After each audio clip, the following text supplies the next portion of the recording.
one of my favorite quotes is, your environment is stronger than your willpower. Where did that come from? It came from pain, came from trauma, came from a lot of adversities and failures and challenges. And then what I realized as I got around more influential, successful people, I realized two things happened. Number one was a knowledge transfer of information. Number two was an exchange of energy. And so what I realized is that environment is stronger than willpower, is that when you're around people, there's an accountability and a responsibility. And I realized that I'm around people now that are like-minded, that are in my environment, and they consistently do it. It's non-negotiable for them. Because by yourself, with your self-talk, your mind chatter, you'll self-destruct over time. But an environment is much stronger to grow and expand and develop, and creating that environment, that ecosystem. You know, I always say sometimes your greatest coach and mentor in your life is your spouse, partner, significant other, because they know all your strengths, your weaknesses, your insecurities, your fears, your doubts, your worries, and your blind spots. Because she had high standards of expectations of me with integrity. And so that really changed my life, my relationship. Realtors really take a lot out of that, because at 38 years old, when you made your pivotal shift and have high levels of success after that, there's a lot of people out there that are expecting them in their mid 30s to already have achieved where they think they should be. And having that longer outlook on life is really important. Because most people, Bill, don't make a big change in their life unless a crisis occurs, right? Some significant event. And I always say there's 3 steps to this. Number 1 is verbal programming. Number 2 is modeling, which is the visual. And number 3 is specific events, which is the kinesthetic. So auditory, visual, kinesthetic. All of us as human beings, no matter who you are, where you live on the planet, what walk of life you come from, we all deal with fears, doubts, worries, and insecurities. You're either coming from a problem, you're in a problem right now, or you're heading towards a problem. That's going to happen this week. We all go through challenges and problems in our lives. We're always solving for something in our life. I agree completely. The last E2E event we did in Vancouver, Canada, we had Lady JB Owen. Lady JB Owen runs a publishing company, and we had 6 hikers that came out for E2E that day in June of 2023. And 6 people who came out that day just to support Link Foundation E2E, just to hike, are now international best-selling authors 6 months later, because I connected them to Lady JB. They never showed up that day to an E2E hike thinking that they're going to be 6 months later an international best-selling author. This is the power of environment. This is the power of accepting the invitation and just being a yes and coming, because it's not what you know, it's who you know. It's who they know that knows you, because proximity is power. And the inspiring stories and the people you meet, you'll get a return on your energy. And the thing is, no matter what's going on, what you're dealing with in your life, you'll be able to relate and to connect with people. And people will accept you with open, loving arms. Oh my gosh, this feels so good to be part of this tribe and this vibe of people. What a great opportunity. Welcome to Laidler Academy.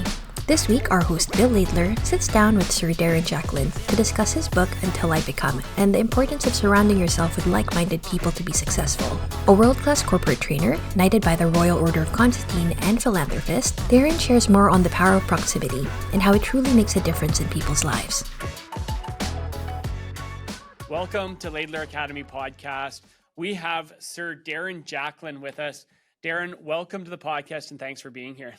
Hey, Bill, I'm grateful to be here and grateful to be in service and make a contribution to people's lives. I met Darren about 6 months ago. I was introduced to him through a colleague who told me I had to meet Darren, one of the most positive, growth-minded people, and I'm really grateful I did. Darren, your book, Until I Become, has become a foundation at Laidler Academy. Every agent that signs up in our program gets hand-delivered this book as the foundation of their learning. Tell us, what inspired you to write this book, and how did you develop some of the stories that you share with the group? Great question. So I was inspired actually to write the book through Tatiana, my love of my life. She's got a master's degree in curriculum education. She was a high school educator, teacher for 35 years. She's got 3 academic degrees. I had no interest in ever writing a book. I was a kid, people who learned my backstory, and Until I Become, I struggled in school from kindergarten all the way through to grade 12 with a learning disability and a reading disability, failed grade 1 of public school, was misdiagnosed with that learning disability and reading disability. And then Mark Victor Hansen, who co-authored Chicken Soup for the Soul, who's in the Guinness Book of World Records with his partner Jack Canfield for selling over 500 million copies of the Chicken Soup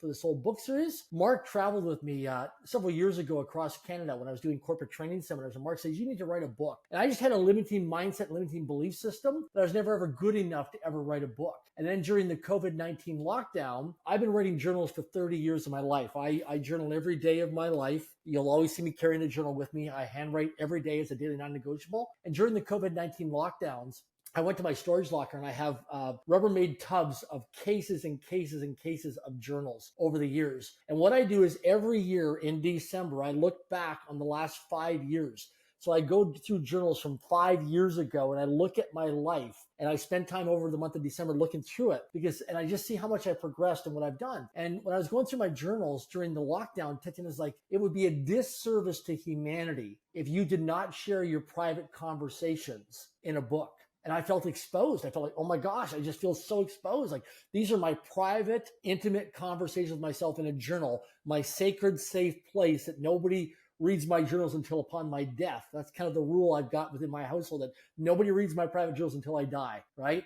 And so what I realized with Tatiana's degree is a master's degree in curriculum education. She's like, there is so much practical information here that could really serve humanity as a legacy for yourself, Darren, but create a ripple of impact. And there's so many life lessons that you could pay it forward and pass it on. So I give credit to Tatiana for inspiring me to really do it because I had no interest. But when she said to me, it would be a disservice to humanity because my number one love language, there's a book called The 5 Love Languages by Dr. Gary Chapman. And that book talks about 5 different love languages. My number one love language, Bill, is acts of service. I love people. I love serving people. I love making a difference in people's lives because I get so much joy and fulfillment and enrichment from it.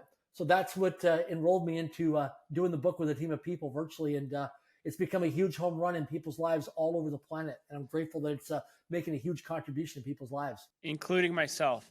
Thank you. I got a lot out of it. And one of my favorite quotes, and I'd like you to expand on it, is your environment is stronger than your willpower. Where did that come from? Came from pain, came from trauma, came from a lot of adversities and failures and challenges. When I was upside down financially, struggling, with self-confidence, with depression, with lack of direction, lack of focus, I realized I didn't want to talk to anybody. I was embarrassed. I was scared. I felt not good enough, not smart enough, felt invisible. And your environment is stronger than your willpower. What I realized was when I would get around really successful people, whether it was in business or sports or finances or health or relationships, I would put these men and women on a pedestal and put myself in the pit. And I would just minimize myself and then think, see, told you I'm not good enough. These people are way better than me. And I always did this comparison. And then what I realized as I got around more influential, successful people, I realized two things happened. Number one was a knowledge transfer of information. Number two was an exchange of energy. And so what I realized is that environment is stronger than willpower is that when you're around people, there's an accountability and a responsibility. So for example, right now I'm training for Mount Vinson in January 2025 to summit Mount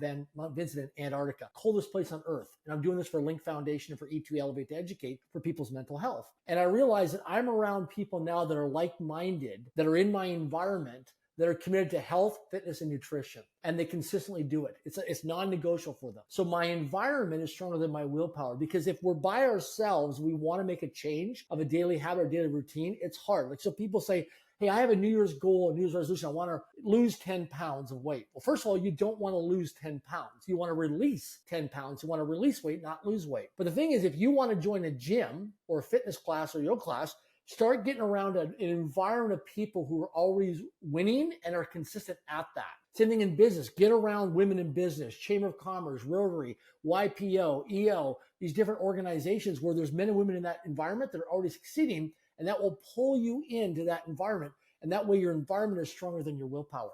Because by yourself, with your self-talk, your mind chatter, you'll self-destruct over time. But an environment is much stronger to grow and expand and develop and creating that environment, that ecosystem. What age were you or what stage of your career were you when you made that transition shift from being, I'm not good enough, I may not have the value, to being Sir Darren Jacklin, now knighted? Tell us about that journey.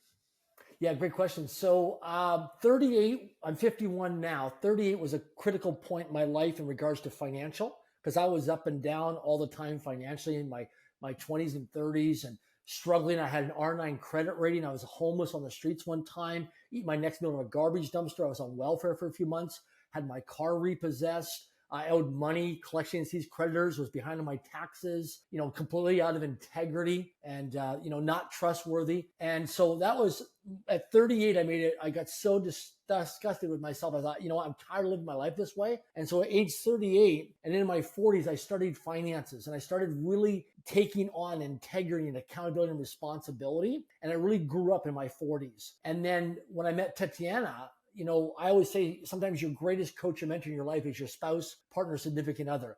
because they know all your strengths, your weaknesses, your insecurities, your fears, your doubts, your worries, and your blind spots.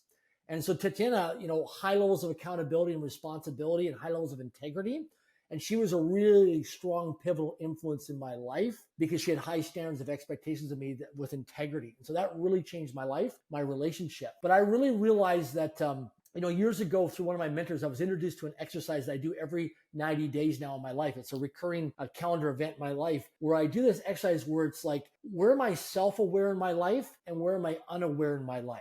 And I sit down and I take my journal, I go for a hike and I'm out in nature and I sit down and I say, okay, where am I self-aware in my life right now? And I just spend a couple hours out in nature writing down, where am I self-aware? And then the unaware is, what are my blind spots? So I go to Tatiana, I go to other people in my inner circle and ask them, what are my blind spots? Where am I unaware right now in my life? Is it emotional intelligence, situational awareness, not being present with food I'm eating in my body, the nutrition, the health, daily exercise, sleep recovery? Where am I not aware? And so this stuff all shaped who I am today. And so that was a big turning point for me. And so I realize now that throughout my life, it's constant, never an improvement, but the people around me that hold me to a higher standard of accountability, responsibility, and integrity, to always looking at what my blind spots are. It's coming back to your environment and having those people and giving them permission to be real with you so that you can grow. Realtors Absolutely. really take a lot out of that, because at 38 years old is when you made your pivotal shift. And have high levels of success after that. There's a lot of people out there that are expecting them in their mid 30s to already have achieved where they think they should be, and having that longer outlook on life is really important.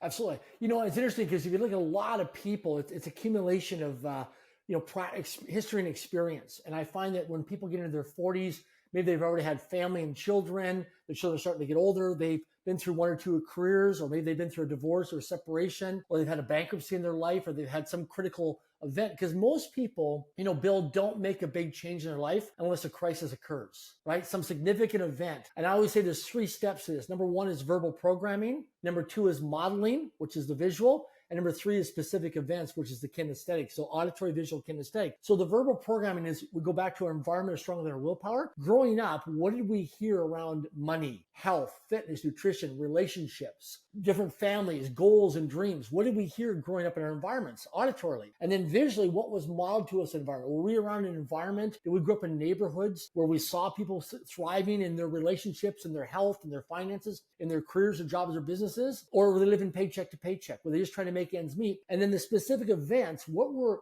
specific events that occurred in your people's lives that shaped who they are today? For example, I remember, growing up, I failed grade 1 of public school, was misdiagnosed with a learning disability and a reading disability, and I was put into special education classes in public school from grade 1 to grade 12. Well, I remember being in elementary school. My dad was an engineer, right? A perfectionist, right? And I remember one day I memorized a multiplication exam in elementary school and I got 98%. Now here I am, a kid in special education, right? And I get 98% as a mark on my test. I'm thinking, oh my gosh, I'm so excited. So Bill, I come running home after school, right? I am so proud. And I show my mother and she wants to put it on the refrigerator and be proud of it, or her son's work, right? My dad comes home from work same time every day, Monday to Friday, comes in. I run over to my father, very enthusiastic, to show him my report card of 98%. My dad looks at it. He analyzes it. He hands it back to me. You know what he said, Bill? You missed it by 2%, son. Went and washed his hands and sat down for family dinner. So that moment when he said, you missed it by 2%, son, because he's a perfectionist, in my mind, I thought, what? I'm not good enough. That was a specific event that occurred in my life. From that moment, it just happened for a few seconds. The rest of my life shaped that I'm not good enough. I'll never amount to much. I'll never please my father. And so just a few years ago, I had a conversation with my dad, because my dad's 80 years old now. I said to my dad, I said, do you remember when I was a young boy in elementary school when I came home from school one day, so excited, got 98% on a multiplication exam? He didn't remember that. I said, I remember I showed you, Dad, my report card, and you looked at it and you said, son, you missed it by 2%. And I said to him, why would you say something to me like that? And he says, Darren, I always knew you could do better, son. But you see, my interpretation was, with that specific event, was I'm not good enough, because he said you missed it by 2%. So it's the power of language and interpretation, right? That people of influence say things to us, our parents, our siblings, family members, school teachers, people in our environment that have such a huge impact. You'll never amount to much. You'll never go far. What do you mean? You're going to become a top real estate agent or top pilot? Who do you think you are, right? And then we listen to those people and we think, oh my gosh, I'm not smart enough. I'm not good enough. I'm never going to amount to much. And that's why it's so important with your environment to get around people, because all of us as human beings, no matter who you are, where you live on the planet, what walk of life you come from, we all deal with fears, doubts, worries, and insecurities. In fact, I always share with people in life, you're either coming from a problem, you're in a problem right now, or you're heading towards a problem. That's going to happen this week. Every human being goes through that. We all go through challenges and problems in our lives. We're always solving for something in our life. I agree completely. And we have in our own business, we have our own insecurities about growing the academy, and on a day-to-day basis, having that strength and mindset to know that we are providing value and that we are providing service, and continually working on our mindset to grow every single day. Yeah. I'd like to talk to you about hiking. So I've had the good fortune of hiking with you a number of times, and I know that you're holding a hiking fundraiser in the new year. People can find more information at hikingfundraiser.com. Tell us about Elevate to Educate. Yeah, for sure. So I've hiked a few times throughout my life growing up and always thought, wow, this is really interesting. So what happened was just before COVID-19 broke out and in Canada we had a lockdown, I was in Niagara Falls, Ontario, Canada, guest speaking for about 1,200 real estate professionals from across North America at an international real estate conference. And while I was getting dressed in my hotel room to go on stage to present in front of 1,200 people, that they were televising on the internet, they were recording it, I realized that this brand new suit and brand new dress shirt that I had bought a few months earlier, that I may blow a couple buttons on my dress shirt because I'd been consuming a lot of fast food and junk food from traveling a lot of times. And something I live by in my life is that time will either promote you or time will expose you. It's just a matter of time whether you get promoted or you get exposed. And I realized at that moment, I was now being exposed for how I was taking care of my physical body and what I eat on my plate and what I consume for food. And I was embarrassed, Bill. I was embarrassed to walk out on stage knowing they're recording this. It was being televised on the internet. People will be taking pictures. Afterwards, people want to take selfies and get photo ops with you. And here I'm going to have this big gut. I'm going to blow the buttons on my dress shirt. And it just, I got so disgusted with myself, Bill. When I flew back home to Vancouver, Canada, I said to myself, I don't want to live my life this way anymore. So I called a couple of people up who I know on social media go hiking all the time. And I started hiking, and I was out of shape and out of breath, and I struggled hiking. And then all of a sudden, I started to become addicted to feeling really good. And I noticed I feel really, really good when I go hiking because I'm out in nature. And then what I realized is as I started posting on my social media channels about my progress I was making, because I released 43 pounds in weight in 1 year from hiking. 43 pounds I dropped. I thought, wow. So all these people from around the greater Vancouver area started coming out hiking with me. And as then the lockdowns started to lift with COVID-19, I started to travel across Canada, United States, and internationally for business. People wanted to come hiking with me wherever I would go. And all of a sudden I started realizing, man, I'm getting the best physical shape of my life, mental, sleep recovery, everything's starting to work. And then I started to realize as I was collaborating with other like-minded people out on these hiking trails, doctors, biologists, scientists, various different people from all walks of life, I started to realize there's so much scientifically proven information on the benefits of hiking and what it does for you in terms of health and fitness and nutrition and longevity and sleep recovery, and what it does for range of motion and flexibility and balance and core strength and situational awareness, all these benefits. So what happened was I started hiking with professional athletes, celebrities, CEOs, executives, people from all walks of life.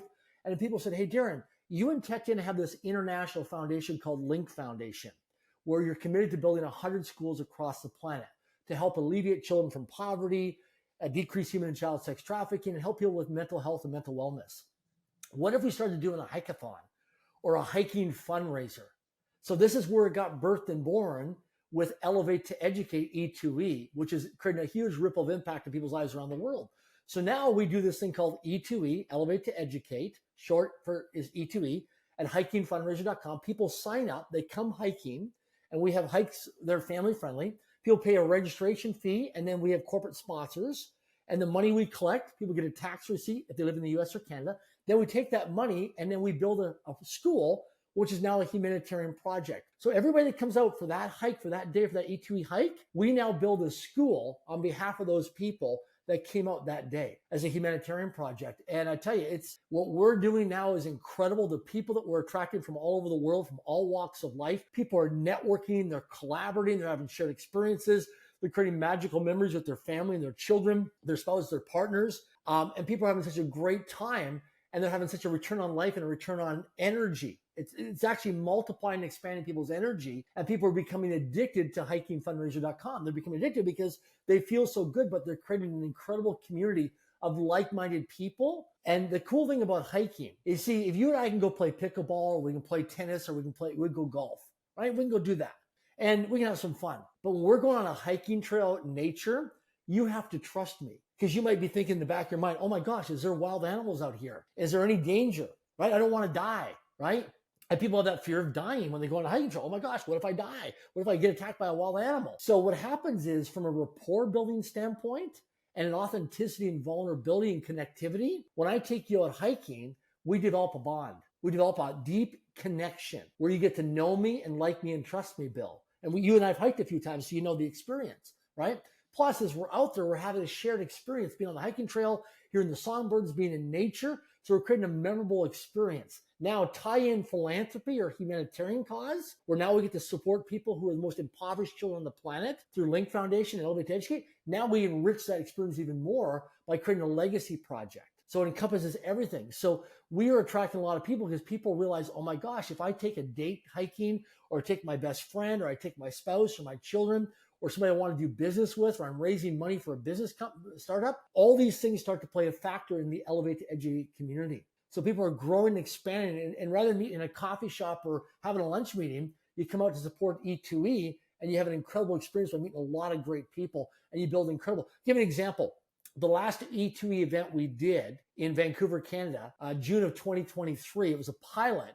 We had people flying from all over the United States and Canada. We had Lady JB Owen, and she was the other Canadian that was knighted. So there's two Canadians, myself, and another person was knighted.